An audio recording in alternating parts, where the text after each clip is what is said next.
آج پاکستان میں اقلیتوں کا قومی دن منایا جا رہا ہے۔ 11 اگست 2009 کو حکومت پاکستان نے آج کے دن کو اقلیتوں کے دن کے طور پر منانے کا فیصلہ کیا تھا۔ بانی پاکستان قائد اعظم محمد علی جناح نے 11 اگست 1947 کو اپنی تقریر میں پاکستان میں اقلیتوں کے حقوق پر رہنمائی فراہم کی تھی اور پاکستان کی نوزائیدہ ریاست کے بانی اور پہلے سربراہ کی حیثیت سے اقلیتوں سے کچھ اہم وعدے بھی کیے تھے، مگر اقلیتوں کے حقوق کے حوالے سے آج کے پاکستان کی صورتحال قائد کے وعدوں کے بالکل برعکس ہے۔ بین الاقوامی ادارے پاکستان میں اقلیتوں کے ساتھ ناروا سلوک کی رپورٹ جاری کر رہے ہیں۔ اس سب کی تفصیلات آپ کے سامنے رکھیں گے، لیکن پہلے آپ کو بتاتے ہیں کہ قائد اعظم محمد علی جناح نے اقلیتوں کے حقوق کے حوالے سے کیا پیغام دیا تھا۔ 11 اگست 1947 کو دستور ساز اسمبلی سے خطاب کرتے ہوئے قائد اعظم نے کہا تھا کہ پاکستان میں آپ آزاد ہیں۔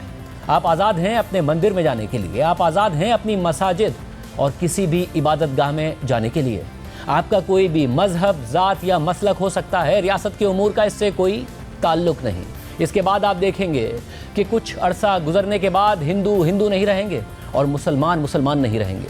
میں یہ بات مذہبی معنوں میں نہیں کہہ رہا ہوں، کیونکہ یہ تو ہر فرد کے نجی عقیدوں کا معاملہ ہے، بلکہ ریاست کے باشندے ہونے کی بنا پر سیاسی معنوں میں کہہ رہا ہوں۔ یہ قائد کا وعدہ تھا۔ پیل میں ہم بحیثیت ریاست مسلسل ناکام ہو رہے ہیں، اور بات صرف قائد کے وعدے کی نہیں ہے، بلکہ ہمارے دین نے بھی اقلیتوں کے حقوق سے متعلق ہمیں مکمل رہنمائی فراہم کی ہے، جسے ہم بحیثیت قوم بار بار بھول جاتے ہیں۔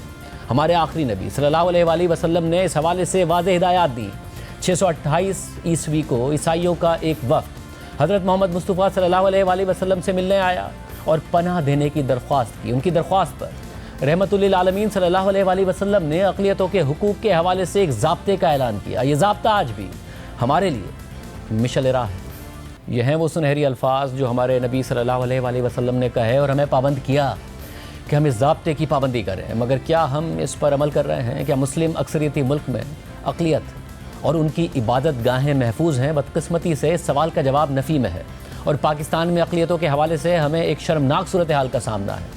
ہیومن رائٹس واچ کی 2025 کی رپورٹ میں سال 2024 کے واقعات کا احاطہ کیا گیا ہے۔ اس رپورٹ کے مطابق ملک میں توہین مذہب کے نام پر ماورا عدالت قتل کیے گئے، اقلیتوں کی عبادت گاہوں کو بھی نشانہ بنایا گیا۔ اس کے علاوہ پاکستان میں اقلیتی برادری، خاص طور پر ہندو لڑکیوں کی جبری شادیاں بھی مسلسل رپورٹ ہوتی رہی ہیں۔ دوسری طرف 29 جولائی کو جاری کی گئی ایمنسٹی انٹرنیشنل کی رپورٹ میں روزگار کے حوالے سے اقلیتوں کی حالت زار کا ذکر کرتے ہوئے لکھا گیا ہے کہ صفائی کا عملہ، جو زیادہ تر نام نہاد نچلی ذاتوں اور مذہبی اقلیتوں سے تعلق رکھتا ہے، ذات اور مذہب کی بنیاد پر امتیازی بھرتی اور کام کے طریقہ کار کا شکار ہے۔ صفائی کا کام ایک روایتی ذات کے ساتھ مخصوص پیشے کے طور پر بدنام سمجھا جاتا ہے، اور یہ زیادہ تر مذہبی اقلیتوں بشمول نام نہاد نچلی ذات کے مسیحیوں اور ہندوؤں کے ساتھ جوڑا جاتا ہے۔ رپورٹ میں شامل سوال نامے کے 55% شرکا نے یہ تسلیم کیا کہ ان کی ذات یا مذہبی شناخت امتیازی بھرتی اور ملازمت کی طریقہ کار کا ایک بنیادی عنصر ہے۔ بھاولپور کے ایک شخص نے بتایا کہ وہ الیکٹریشین کی نوکری کے انٹرویو میں گیا تھا، لیکن جب بھرتی کرنے والوں کو پتہ چلا کہ وہ مسیحی ہے تو انہوں نے صرف صفائی کے کام کی پیشکش کی۔ آخرکار اس نے یہ ملازمت قبول کر لی، کیونکہ اسے اپنے خاندان کا خرچ چلانے کے لیے آمدنی کی ضرورت تھی۔ پنجاب کی 5 سرکاری ایجنسیوں کے الگ الگ اعداد و شمار نے ان بیانات کی تصدیق کی ہے، اور یہ پایا گیا کہ مسیحیوں کی غیر متناسب طور پر نہ صرف نچلے گریڈز میں بلکہ خاص طور پر صفائی کے کام پر بھرتی کی جاتی ہے۔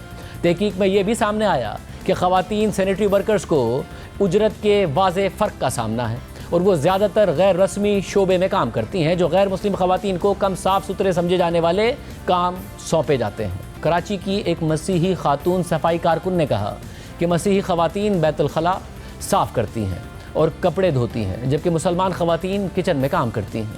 اقلیتوں سے متعلق ان تمام سوالوں اور اس سے جڑے تمام واقعات پر ہم شرمندہ ہی ہو سکتے ہیں۔ گزشتہ کچھ عرصے سے مذہبی اقلیتوں، خاص طور پر احمدیوں اور ان کی عبادت گاہوں پر حملوں میں بھی اضافہ ہوا ہے، اور اسی بڑھتی ہوئی مذہبی انتہا پسندی اور نفرت انگیزی کے واقعات پر گزشتہ دنوں نون لیگ کے سینیٹر پرویز رشید نے سینٹ میں تقریر کرتے ہوئے اہم نکات اٹھائے تھے۔